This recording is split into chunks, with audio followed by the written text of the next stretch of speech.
welcome back to coverage of Face to Face Edmonton. My name's Haiyue. I'm here with Pro Tour winner Alexander Hayne, and we have been with you all day, bringing you coverage of day 2 of the Canadian Regional Championship. And if you've just joined us, you've come at the right time because we have finished the Swiss and we are about to get into our top 8. So, Alex, this is where all the money is made. This is where all the action happens. Of course, all of the players have already locked up that Pro Tour slot. But what does it feel like if you're sitting in this seat, shuffling up for the single elimination? Feels pretty good, I think. Haiyue, I mean, you've locked up the thing that most players, I think, attending the RCs are hoping to get in the Pro Tour invite. But of course, still battling for a bunch more cash and that elusive World Championship slot. So the pressure's both on and off a little bit. I think most players got what they came to achieve, but there's of course still more Magic to be played and the highest prize still at stake. All right, well, let's just remind ourselves of how the players got here this weekend. They have been battling it out for quite some time now. They were here yesterday playing 8 rounds of Swiss in Pioneer, and this morning we've already watched 5 rounds of Swiss, how the time goes. And now we're at that last part that you see at the bottom there, top 8 single elimination. It's Pioneer all the way through. And let's have a look at the prize pools once again.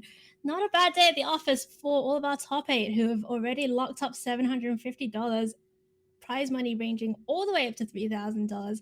And of course, the glittering jewel in the prize for that World Championship invite. Let's have a look at the tour schedule.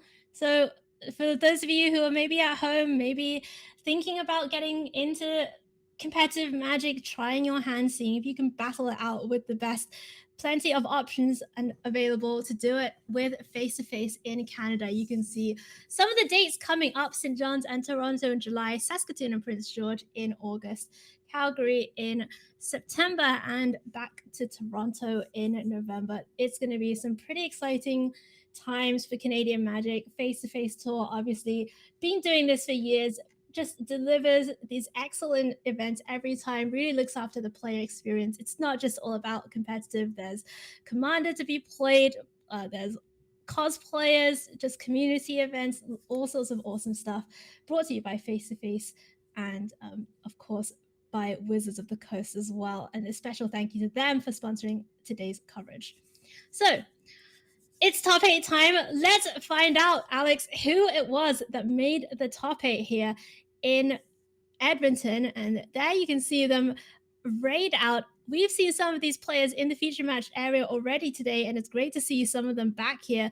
Travis Benedict on Mono Green Devotion, we saw him earlier on, has made it. Robert Smith with Azorius Spirits. That's going to be one quarterfinal. Lindent Koot with Rakdos Midrange. Edgar Magalhaes, we saw him earlier on as well in the top 8 as well. And his opponent from the feature match area earlier, Rob Anderson, has made it with his Phoenix. He's going to be going against Daniel Goresh on Mono Green Devotion. Kevin Ansel on Neo from Atraxa, very exciting deck, and Dustin Noguera on Mono Green Devotion round out the top 8. So congratulations to all of our players from the tournament today who are making it to the top 8, locking up the Pro Tour invite. And we're going to go straight into our quarterfinal action here at Face-to-Face Edmonton. And if, we've taken a couple of rounds off from Rakdos, but it's back. We're going to be watching the Rakdos not mirror. The good news for both these players, though, is that the Rakdos curse of coverage, at least one of them is going to win this match, Okay. Is that good? Sure. Let's call it good news. Stay positive. And we're going to see some Thoughtseize action on round number 1. On turn number 1 even. Fatal Push, Double Harvester, Shieldred, and I believe that's Kulgon's command here for Lindent as well. So a nice array of cards, not a lot of lands to work with. No, it looks like Lindent's was hoping to either draw some lands or use these blood tokens from the harvesters to get some back. Edgar choosing to take the Kolaghan's command seems like a wise choice because of his reliance on artifacts being the Rakdos sacrifice deck, and also these matchups can be pretty grindy, and Kolaghan's command being a 2-for-1 is not something you want to see. Whereas all the other cards kind of can trade 1-for-1. That makes a lot of sense. And it is going to be Blood Tithe Harvester now on turn number 2. Let's see what Edgar has to follow up with. We saw him earlier on in the feature match area playing against Rob Anderson, and he definitely pretty considerate as a player, should we say? Like takes the time to think through the lines and make sure that he gets everything right, which I think is definitely a lesson that many of us, myself included, can learn, because I definitely find myself rushing through turns sometimes and then regretting it later. It's going to be a second thought seize, so we get to look again. Ooh, and we get to see that looks like is it a swamp or a mountain? I been think it's added swamp, to Lindent's hand, and so Edgar gets basically the same choice as before of what to take. What about this Shieldred? Is that a worry? Well, apparently yes, but often Fatal Push can be in revolt enabled and answer it pretty efficiently. But ooh, Is that claim the firstborn? yeah, claim the firstborn because it's sacrificed to target itself. That's funny. Okay, so Edgar gets to just use claim the firstborn basically as a fatal push or just as a destroy effect here, taking away that Blood Tithe Harvester. There is a second one, and of course Edgar knew about that also. Yeah, Edgar's been using our feature match area to kind of style and show off all the cool little interactions he's able to do. And previously, he got to use Fable Ghosts, Fable tokens staying around end of turn, making more ones, and now he gets to claim the firstborn on a Harvester to kill itself. What about third Thoughtseize? It's better to have it at this point, Haiyue, and yeah, to get rid of that abrade especially, so you can land this oven. We'll see if Edgar has something to go with it. Of course, oven by itself not that good. You need something to cook. And did not have the third land last turn, but did find it this turn, and it's Fable of the Mirror Breaker coming down now for Edgar. I think certainly would have been very happy to see that third land. Even though Fatal Push is going to take care of it, it can be sacrificed to make a food for later. But yeah, Edgar's down to 7 life. Those thought seizes have really taken a toll. That's true. Looks like going down to 4. At least he has this food to potentially gain some life back, and there's not too much burn in the Rakdos mid-range deck. Really, Shieldred and Bone Crusher Giant are the ways you can take damage. But let's see what Edgar pitches here to the Fable, and see if there's anything that he maybe wants to send away. Yeah, in terms of board presence, Edgar's a reasonable amount ahead. I think the Fable is. Was that no cards pitched? Oh, I think Edgar's responding to the trigger with a Deadly Dispute, so that he has more information and more other cards to potentially discard to the Fable. Okay, but that does mean that the food is going away. Yeah, no more food. So Edgar playing it close. But the thing is, you only really need 1 life point left, Haiyue. The rest is all bonus. I mean, I think that's actually pretty interesting that you said that, because a lot of the time when you start getting better at Magic, right? Everyone's always saying, yeah, life is a resource.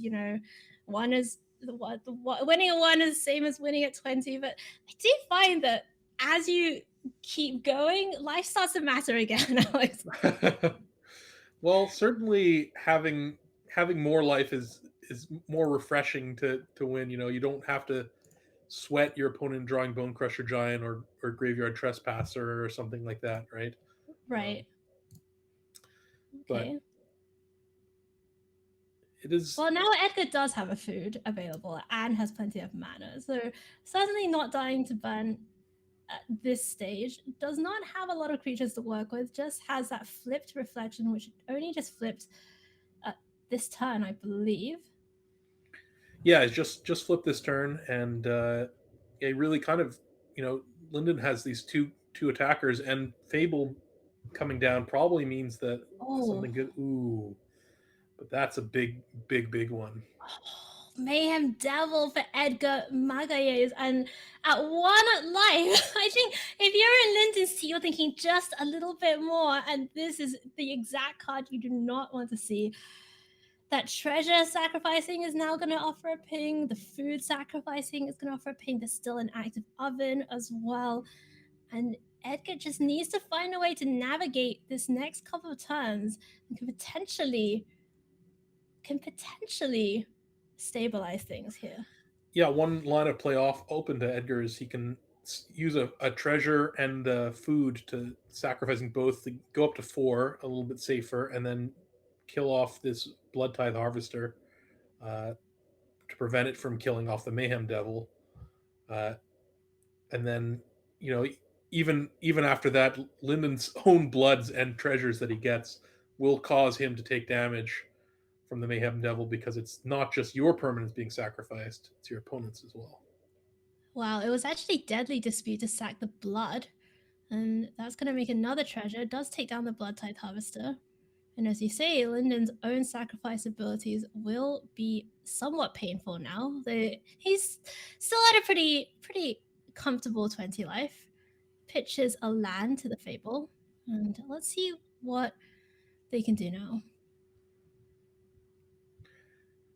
Yeah, of course, as far as I can see, there's just Edgar only has access to 1 mana here, so Bone Crusher Giant or Graveyard Trespasser could just be game here, but doesn't look like it's coming here. Yeah, I think we would have seen it slammed already, right? If Linden had found it. So let's see whether in the absence of something that's a kill right now, what Linden can find. It looks like Lynn's thinking about attacking with this shaman, which means that it's not just a blank card in hand. Probably that the mana might matter. Okay. So one blood is being sacrificed. And I guess the ping, it looks like, is going to the goblin.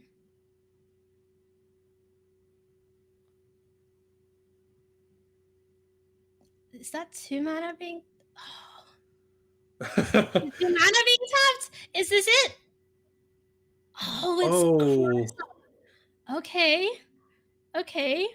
Does Edgar have a non-land card in hand to discard? Oh, wow. That's the question. I would guess yes. It's really Yeah, it must interesting be. in Linden's seat whether you want to attack to enable using blood again to maybe find Trespasser or Bone Crusher here.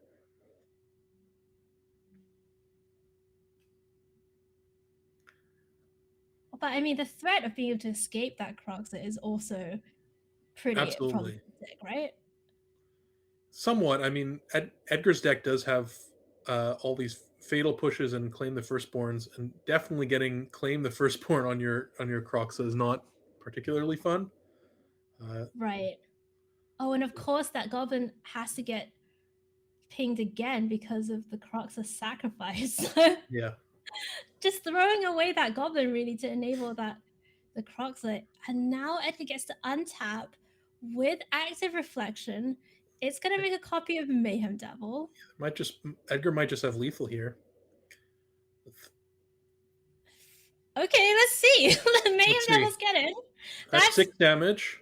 6 damage down to 14. There's 1, 2, 3, 4 more sacrifices that I can see. Obviously, that's 8 damage. Oh, another oven. Is that an oven? Okay, tap land for turn.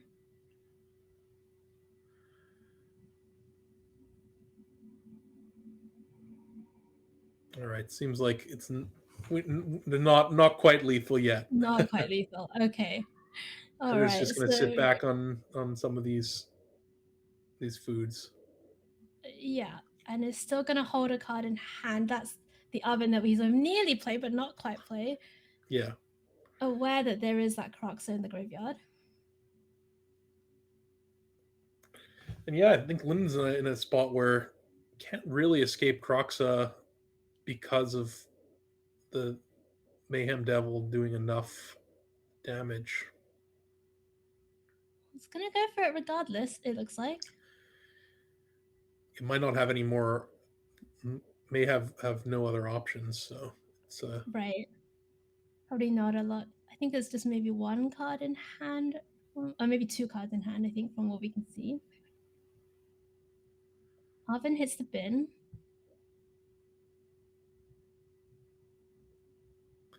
so. Well, at some point we might see these foods sacrificed. Treasure. Treasure is being sacrificed to eat a food, and that's going to take care of the reflection. Edgar goes up to 4. And there's Fatal Push as well for Croxa. So Lindent with an empty board. Edgar gets to untap.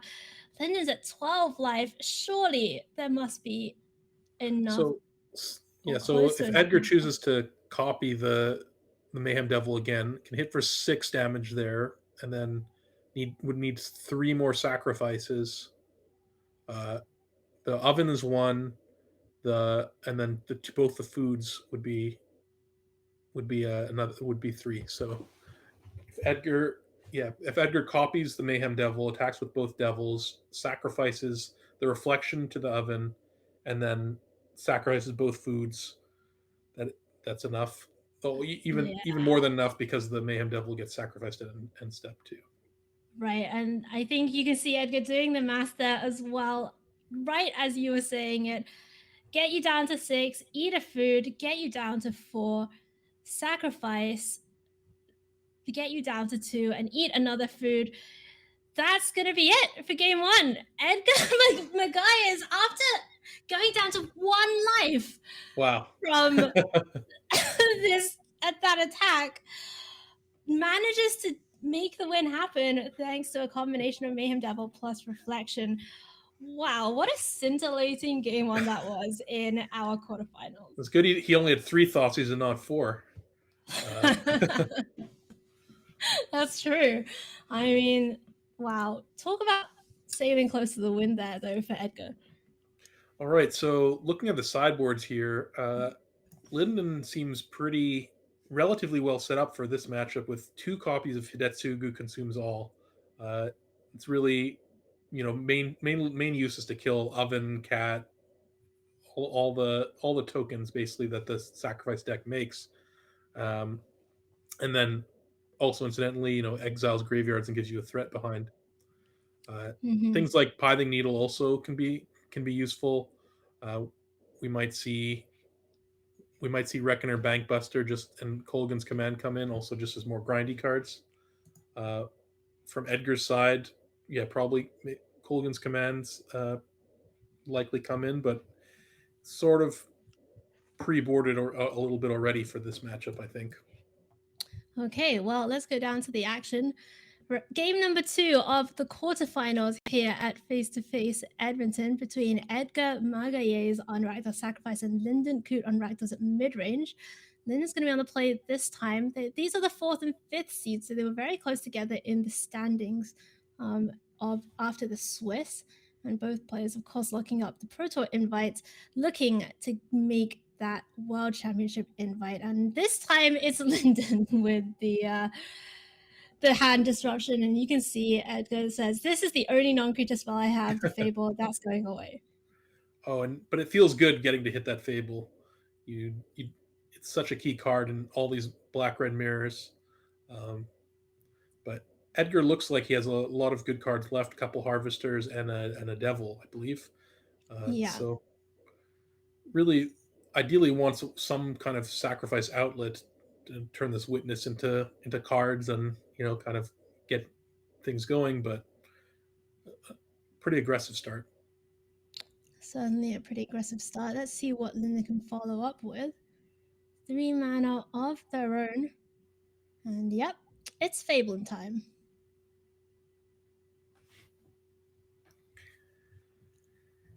Yeah, Fable was pretty good. It's gonna we'll trade with a couple cards from Edgar, and since he doesn't really have any of his engines going, he doesn't have a great way to answer it, and might end up just trading off the harvester for the shaman. Let's see whether Edgar found a third land here. I think that was the thing that was really missing from the hand that we saw. Yeah, it's going to be the harvester trading for the shaman. So based off of that, I would guess there's no third land, at least no untapped one, because if Mayhem Devil could have come down, you'd sacrifice after that and do the damage. And it looks like Right. I'm right. So just another harvester. It doesn't mean that Edgar's building up a nice blood bank, shall we say, and that can be used to get through the deck and maybe help find those land drops that he's missing. But meanwhile, we're back over with Lindent, who pitched just one land off the Fable.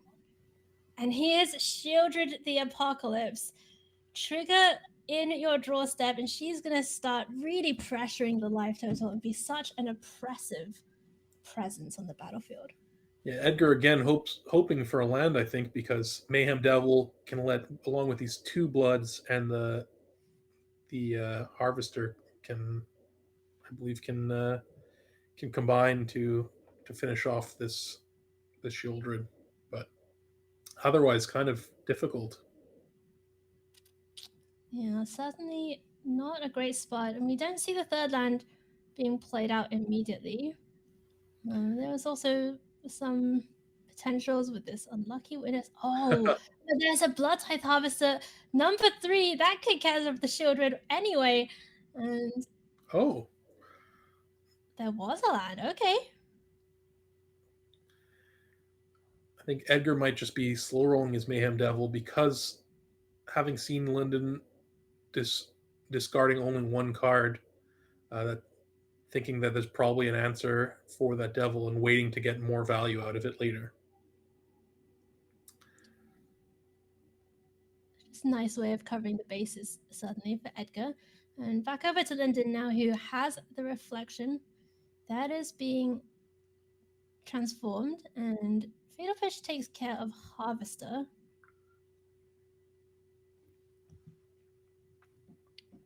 What else does he have? 4 mana available, but nothing, not even a Mutavault attack, which does make me think that maybe there's a Kolaghan's Command coming.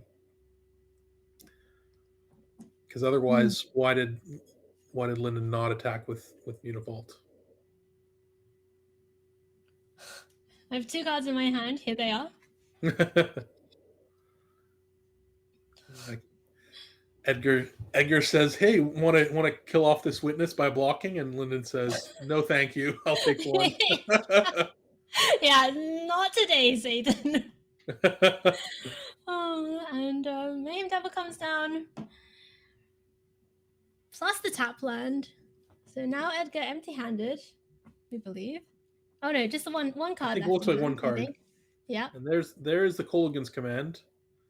Yeah, good so call. Shieldred's coming back, and I guess that last card is gone. Oh, and that was a second Mayhem Devil. So that's a nice hit for the Kolaghan's Command there, and being able to get that Shieldred as well. Edgar does have one Mayhem Devil active, so there's a chance of stringing things together here. 3 blood tokens, though, with a Shieldred in play, which now back in Lindent's hand could Oh, Hidetsugu Consumes All is going to take care of the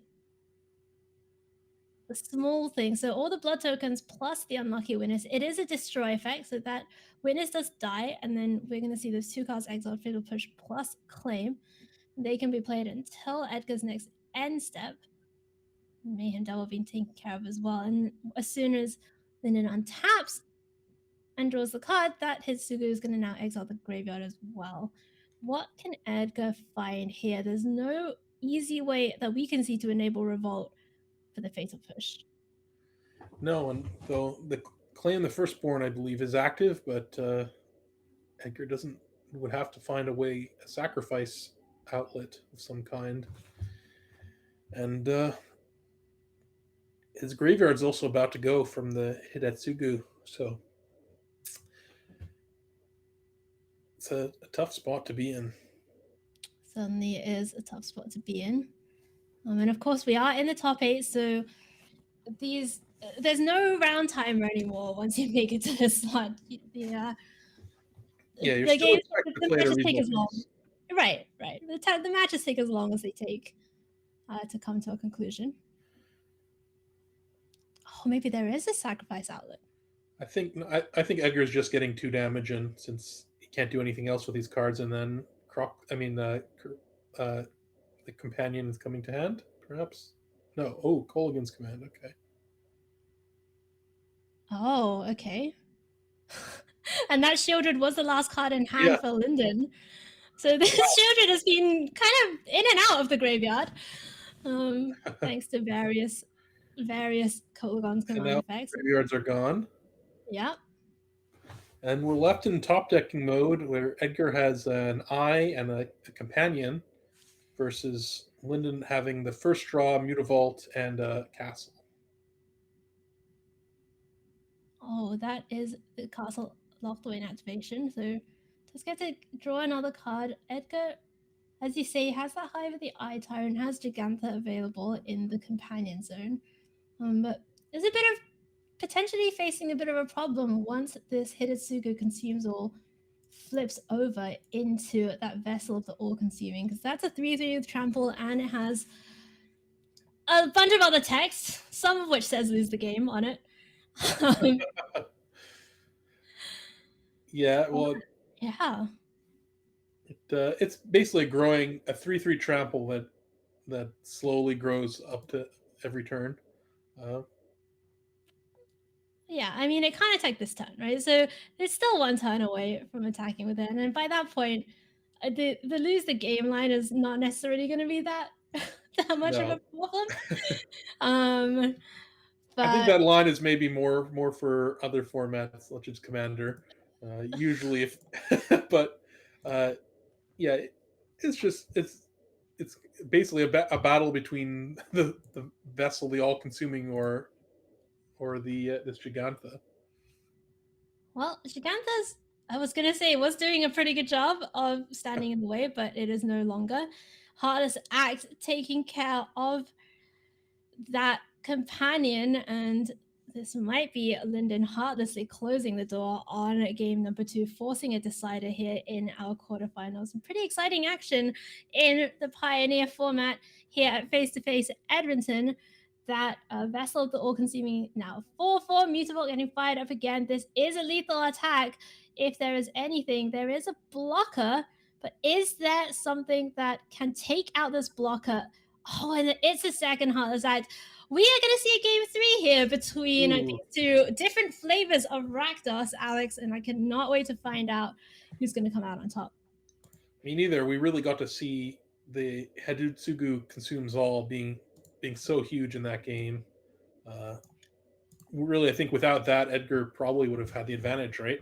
But managed to pull ahead, and then both players kind of had nothing going on, and the castle out of the mid-range deck showed its strength. Yeah, the utility lands definitely seem to, be extremely useful there for at least Lindent with Rakdos mid-range. Now, any big changes to be made up here before game 3? I don't think that either player is going to board particularly differently on the player draw. I think they'll both probably might have discard spells in their deck, and the maximum Colligan's commands, and just kind of be planning to play a similar game to the one that happened there, but for them to be the one that comes out ahead. All right, well, let's go to the action. Let's find out who is going to make it to the semifinals and get one step closer towards that World Championship invite. Rakdos Sacrifice in the hands of Edgar. Magalhaes is on the play this time. It's Unlucky Witness on turn number 1. And for Lindent, it's Duress. Let's find out what's going on. Edgar Very conscientious. Yeah, just says, I'll do this work for you. Fatal push goes to the bin. Has a cat, has a devil. Really looking for an oven here, Alex. Absolutely, especially with this unlucky witness. Uh, gotta gotta hope that's this is sort of showcasing some of the weak points of this sacrifice deck in that you have these cards that individually are relatively weak, like the witness, like the cat. Um, that if you don't have an enabler like the oven or deadly dispute, are much weaker than the cards that from the Rakdos midrange deck, which really just function fine on their own. Right, and you gotta have fodder for your sacrifice, and that is what is we're seeing here. Edgar choosing not to play the cat out. I'm gonna hold that one in hand. And Yeah, it looks like he did find a deadly dispute. what a find for Edgar. Gets to not only draw 2 cards, but also see 2 cards off that unlucky witness, and of course can play one of them during his turn. And both are land drops, so we'll be certainly happy to keep that mana development going, Alex. Yeah, we'll probably see either one of them played in the red side because of the Urborg on the other side of the field. Lindent notably doesn't have access to red mana right now. Oh, So, okay. ooh, and Obnixilis. Obnix? Hello? All right. Obnix is the adversary coming in out of the sideboard for Edgar Magalhaes and sacrificing away that cat. One copy is coming in, the original one with the 3 loyalty, the second one with 1, and we're going to see some activations now. Does this Rakdos deck deal well against this Planeswalker? Well, not from this position, Haiyue. I mean, often the Rakdos deck is good at putting a bunch of creatures into play and using those to pressure planeswalkers. But from this spot, where you don't have anything on board, these planeswalkers are gonna really put Lindent in a tough spot, and you've got to think that it's looking really good for Edgar here. Yeah, it's the classic go down with one, go up with the other, making that devil and giving your opponent the choice in the stage of the game. Then it's going to be taking the damage as opposed to losing any of the cards available in hand. But that is going to buff up Edgar's life total as well. Yeah, definitely not relevant in a lot of situations. Here, I don't think Edgar's life total is going to be under threat for a while, because if Lindent gets any creatures out, they're going to be going after these planeswalkers. But oh no, is that a discard to hand size? No. I think it's What's discard to Obnixilis ability, perhaps. Oh, maybe. Okay. I see. All right. Oh, and there it is. The red source for Lindent Koot. And now there's Kolaghan's Command. That's going to take care of the Obnix on 2 plus the put the Shieldred back in hand. So nice play from Lindent, preventing taking damage by discarding that Shieldred because they knew that they were going to get back the Shieldred with the Kolaghan's Command if they drew the red source. Let's see what Edgar has. Looks like a flip land of his own. Seer Step Pathway is going to come down. I think we know that there's still a Mayhem Devil in the hand. Yeah, we do. There's definitely still Mayhem Devil.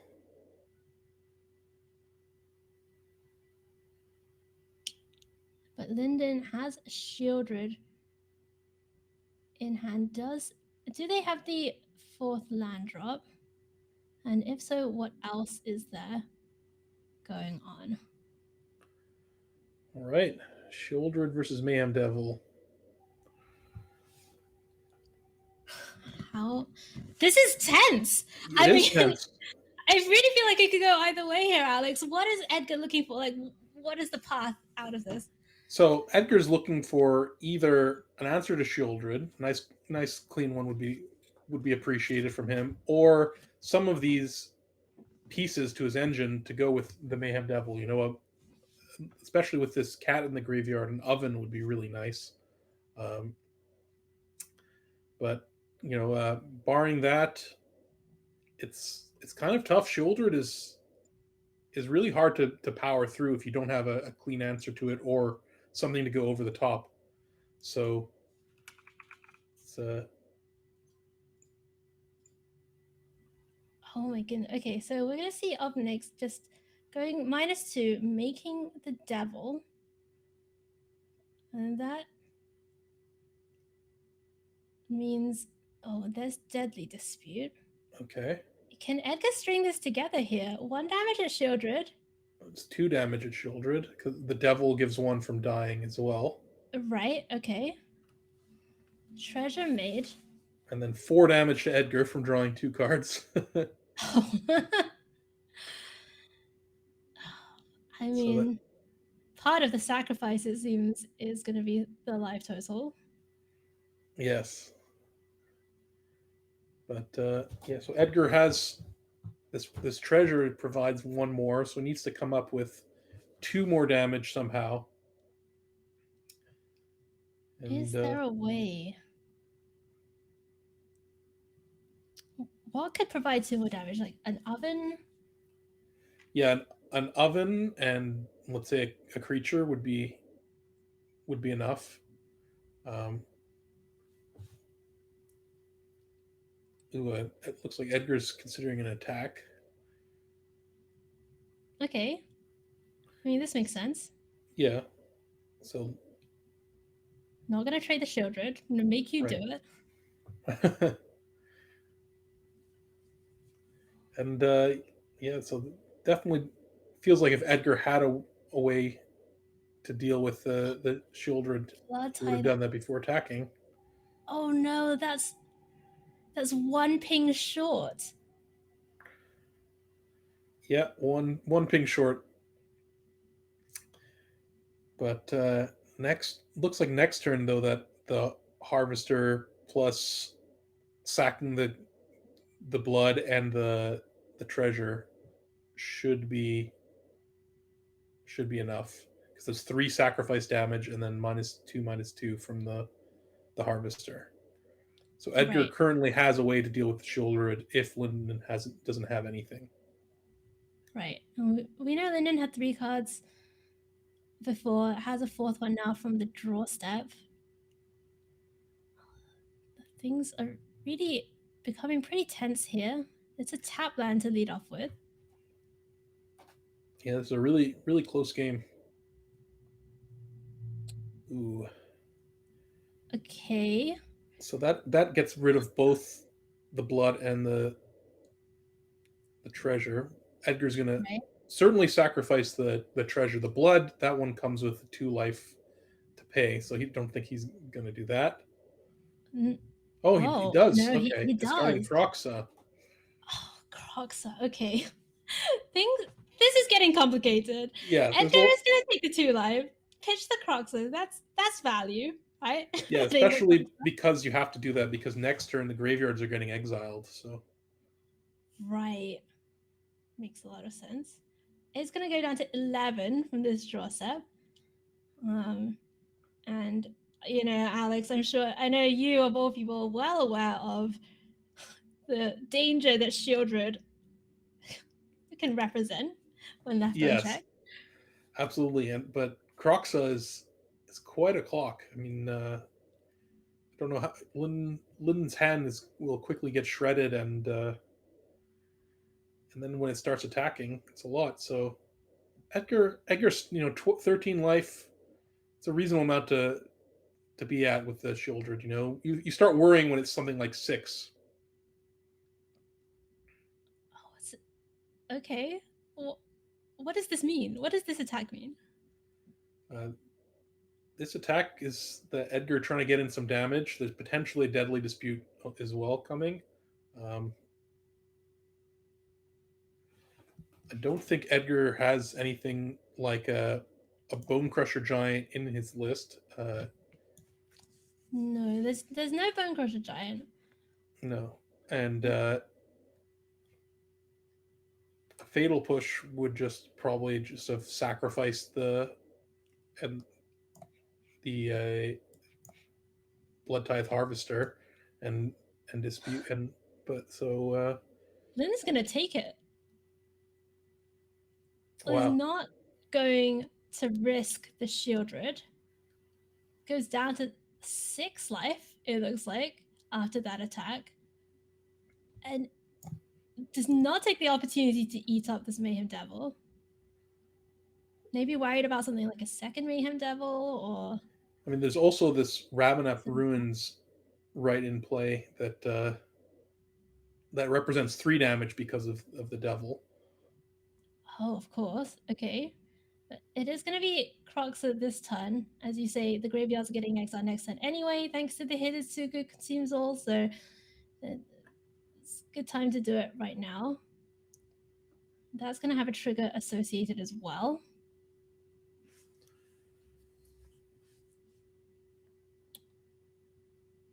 Ooh, land. Yeah. Oh my goodness. Landed up to 3. That's a Blood Tithe Harvester. Oh, right. Okay. It's going to go to 5 from the draw. Yes. And then graveyards are going to go away. Yeah. Getting rid of this cat, which is not current, or graveyard should go away. I think this maybe this is in. Okay, I see. Yeah. Okay. All right. Okay. So Crocs are down. That's something. That's a little breath of fresh air for Lindent. Still quite a bit of. That's a land drop, but that's it. Yeah. That's all he has to work with. There's a High of the Eye Tyrant, I believe, hanging out. At least one. But there's a Den and a Ramanap Ruins on the other side. And looks like Ramanap Ruins is... Oh, and that's going to do it! Wow. Ramanap Ruins carries Edgar to victory, and he's going to squeak past Lindent Koot here in the quarterfinals in 3 very close games indeed, and lock up his spot in the semifinals. That was some fantastic magic from both of our Rakdos players, Alex. Wow. What a win. I was on the edge of my seat the whole time there. Really nicely done by Edgar. Squeaking out all the damage. You know, it's hard to win, but he managed to win with Shieldred in play the whole time. So yeah, I mean, great stuff here from both players. Congratulations to Edgar for moving on to the semifinals, one step closer. Of course, the winner of the whole thing of the grand finals is not only going to be crowned regional champion, but is also going to represent Canada at the World Championships coming up later this year. A lot to fight for still. Alex and I are going to go away for a little bit, just a short break. When we come back, we will have semi-final action as we get closer to the end of the day. Excited to see you back here in just a few minutes for the semi-finals.